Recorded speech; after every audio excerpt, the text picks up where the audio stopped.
అందరికీ శ్రీరామనవమి శుభాకాంక్షలు అండి.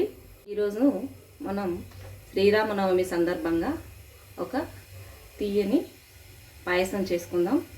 అదే చిరుధాన్యాలలో ఒకటైన ఊదలతోటి మనం పాయసం చేసుకుందామండి.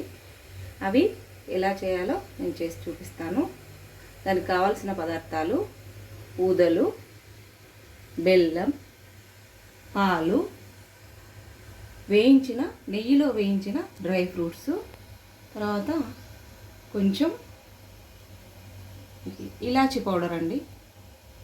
నేను బెల్లం తీసుకున్నాను. మీరు చక్కెర అయినా వేసుకోవచ్చు లేదా బెల్లమైనా వేసుకోవచ్చు అండి. బెల్లం అయితే చాలా మంచిది ఆరోగ్యానికి. దీంట్లో ఐరన్ ఉంటుంది. రోజు ఒక చిన్న బెల్లం ముక్క తింటే మనకు రక్తం వస్తుందండి. డాక్టర్లు కూడా చెప్తారు కదా. మీ ఇష్టం అండి, ఏదైనా వేసుకోండి. నేనైతే బెల్లం తీసుకున్నాను. అంతేకాకుండా వీటిని చిరుధాన్యాలు అంటారండి. కొర్రలు, రాగులు, ఊదలు, అరికెలు, వీటిని చిరుధాన్యాలు అంటారు. వీటిని ఇంగ్లీష్లో మిల్లెట్స్ అని కూడా అంటారండి. వీటితోటి చాలా ఉపయోగాలు ఉంటాయి. వీటిలో మెడికల్ వాల్యూస్ ఎక్కువ ఉంటాయి. వీటిలో పోషకాలు మన రైస్తో పోల్చుకుంటే పోషకాలు అధికంగా ఉంటాయి. పైగా పీచు పదార్థాలు కూడా ఉంటాయి. ఇవి మనకు చాలా బలాన్ని ఇస్తాయండి. ఇవి ఎప్పుడో మన తాతల కాలం నుండి ఉన్నాయి. ఎక్కువ మందికి తెలియదు. మళ్ళీ ఇప్పుడు వాడుకలోకి వస్తున్నాయి. ఇవి ముఖ్యంగా ఈ ఊదలు అనేవి పచ్చకామేర్లు, వాటిని తగ్గిస్తాయండి. అంతేకాకుండా పాలిచ్చే తల్లులు ఉంటారు కదండి, వాళ్లకు పాలు పడడానికి ఇవి సహాయపడతాయండి.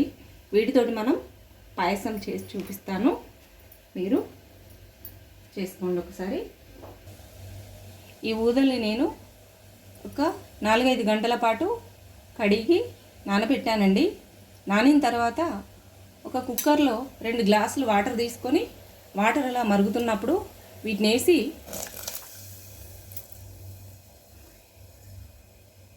కుక్కర్ విజిల్ పెట్టి ఒక 2-3 నిమిషాలు ఉడికించుకుందామండి.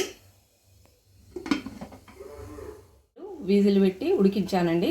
ఇలా ఉడికిన తర్వాత మనము బెల్లం నేను పొడిలాగా చిన్నగా చేశానండి. ఇది కొంచెం వేడికి కరిగిపోతుంది. బెల్లం తొందరగానే కరుగుతుందండి వేడికి. కొంచెం ఎక్కువ తీసుకున్నా టేస్ట్ బాగానే ఉంటుంది.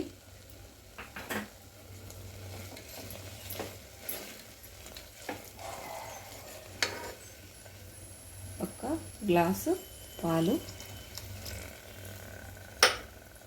ఒకసారి కలిపి,